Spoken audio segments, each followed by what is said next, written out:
I used to think money problems were mostly about discipline. I thought the people who got ahead just had more willpower than I did. But this book flips that idea. The real point is simple.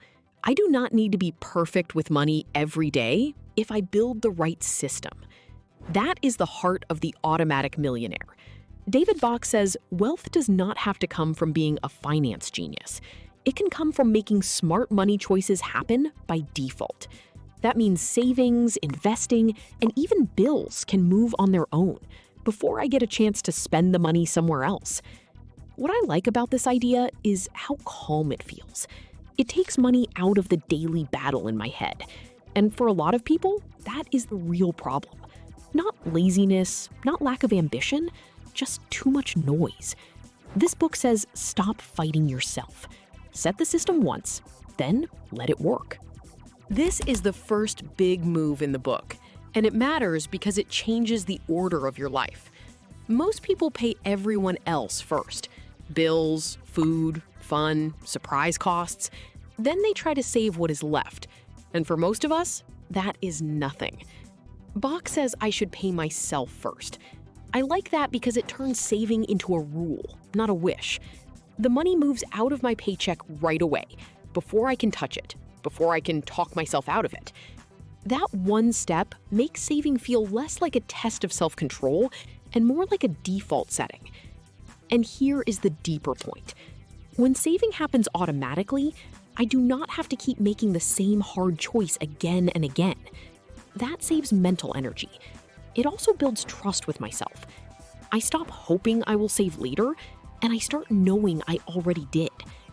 For me, that is where money starts feeling safer. The famous latte factor is not really about coffee. That is the part people miss. It is about small, repeat spending that feels too tiny to matter, but slowly eats into my future. A coffee, a streaming app, fast food, delivery fees, a few clicks here and there. None of it feels huge in the moment, but when the same leak happens over and over, it can quietly drain money that could have gone into savings or investing. I think this idea works because it does not shame people. It asks a better question. What is this habit costing me over time? That is different. It is not about never enjoying life. It is about noticing trade-offs. Here's the weird part. Most people think wealth is lost in big mistakes. Sometimes it is lost in small ones that feel harmless. That is why this lesson lands. It wakes me up without making me feel guilty. It just shows me where my money is going. This is where the book gets really practical. Bach wants money to move without me having to remember it. Savings, retirement, investing. The goal is to make those things automatic, so they happen before I can forget, delay, or spend the money away. What stood out to me here is how much this helps with stress. When I have to manually decide every month, I get tired. I avoid the decision, I put it off, then nothing changes. But when money is set to move on its own, I stop relying on mood. I stop waiting to feel ready. The book pushes a simple rule. Build the habit into the system. If my paycheck lands and part of it goes straight to my future, then my future is no longer an afterthought. It is built in.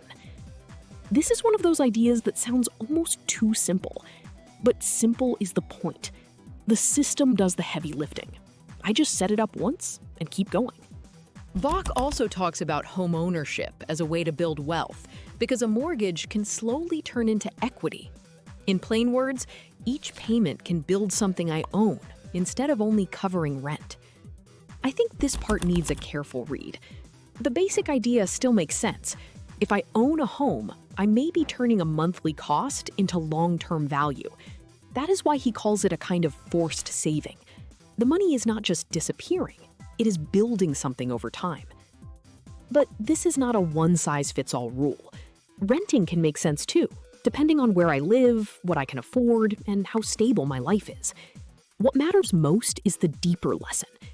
Big money choices should help me build, not just spend. And that is the pattern in this whole book. Whether it is saving, investing, or housing, the goal is the same. I want my money to keep doing work, even when I am tired, busy, or distracted. What I take from this book is not just how to get richer, it is how to feel calmer. That matters to me because a lot of people are not only broke, they are mentally tired. They are carrying money guilt, fear, and constant pressure in the back of their mind. Bach's answer is structure. Fewer decisions, fewer missed chances, fewer money fights with myself. When my system handles the hard parts, I get more peace. I get more room to think clearly.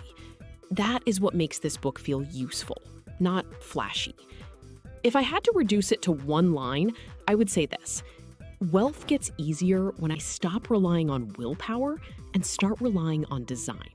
That is the real lesson. And honestly, that is why I care about books like this. I used to get stuck in overthinking and start over again and again. A book like this reminds me that real change does not always feel dramatic. Sometimes it is just one good system.